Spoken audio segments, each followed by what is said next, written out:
What's up, everybody? This is one of the latest blasters I've made. Just got out of school, so I've been able to do these a little bit more. Everything's going real nice. This is the Pullback Mark 5C 25. So this is a carbine version of the Pullback Mark 5 with a K25 spring in there, cut down to be 10 inches instead of the full 11 inches. Meaning that it's shorter, it only has about 5 inches of draw. So that means it's really handy, really pointable, and before the barrel here, it's 22 inches from bushing to stock. So it's very, very short. This is a traditional hopper we have right here, as requested.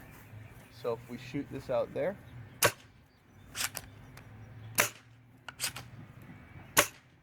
with a 12-inch barrel, it gets maybe 3/4, 80% of what I would expect from a normal one. And it can also accept an adapter that I have made here. User requested that we have the ability to use a brass barrel. So this is just basically a little adapter that goes from 1/2-inch PVC to the brass adapter there, so you could slide in another barrel. It does look really cool, really kind of Spec Ops, Black Opsy with this on it, and overall the color scheme is great.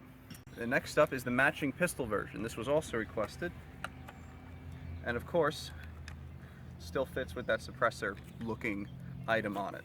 One thing to note here is that these 2 extra screws on this side here is for an anti-kinking device. This uses a K26 spring, not a K25, so shockingly the pistol is actually a little more powerful.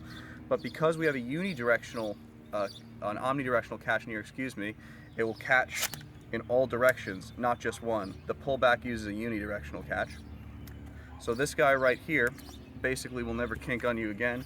It's not going to give you false catches, as omnidirectional rods almost always give you false catches. You can read the write-up on Nerf Haven, but basically it's just an extra tube in there that guides the spring in to make it nice and neat.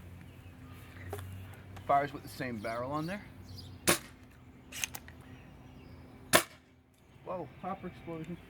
But yeah, this one gets pretty nice ranges. This one gets pretty nice ranges as well, of course, because of that K26 spring. This is about 9.5 inches of K26. One last thing to note is that these are round bushings as requested, as opposed to hexagonal bushings, which I prefer. The only modification I needed to make this work is to put a piece of Scotch tape right at the end of the 1/2-inch PVC. Just something the customer should know. The inner diameter of this is slightly different than the ones that I typically use, but cosmetically, I actually do think it looks a lot better. I think I've been made a believer. But overall, these are the finished products. I think they're really cool. I kind of want one of these handy little carbines now. Anyway, thanks for watching, everybody, and Nerf on.